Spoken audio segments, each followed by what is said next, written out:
Okay, so in this example, we're dealing with another combination problem. So this will be example 4 of our combination problems. So make sure you check out those previous videos before trying this one because this one will be a bit more challenging.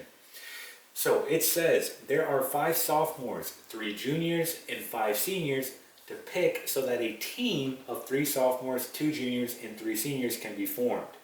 Okay, so essentially what they're saying is, in total there are 5 sophomores, 3 juniors, and 5 seniors, and you're going to form a team that has 3 sophomores, 2 juniors, and 3 seniors.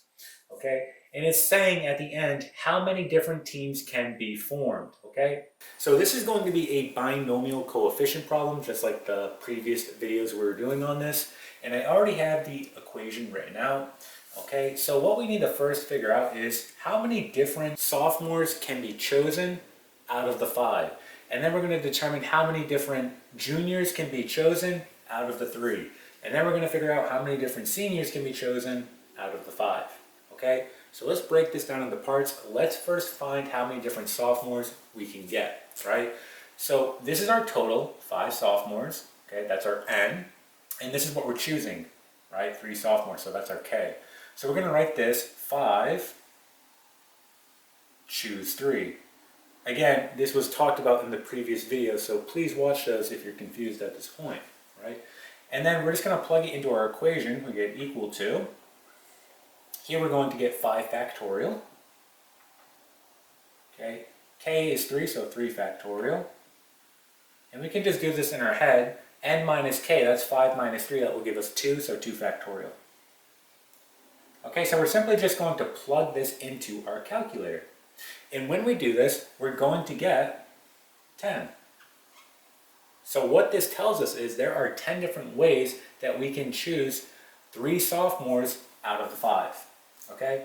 And this works out nice because we're going to do the same thing for the seniors, right? We're going to choose 3 seniors out of the 5 seniors, right? So we're going to get the same number here. So that 10 is going to be occurring twice, right? We need to remember that for the end, okay? Next, we're going to figure out how many different ways we can choose 2 juniors out of the 3. So we're going to say here, 3, choose 2. This is going to be equal to, again, our N is 3, so 3 factorial. And then our K is going to be 2, so 2 factorial.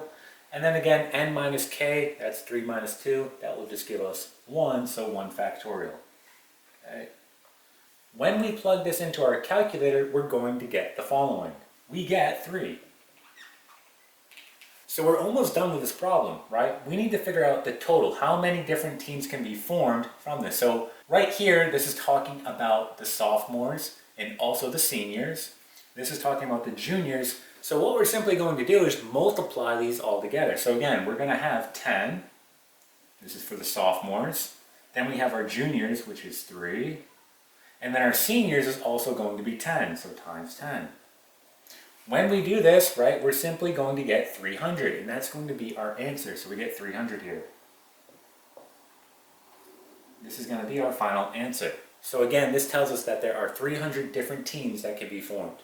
Okay, and that is it.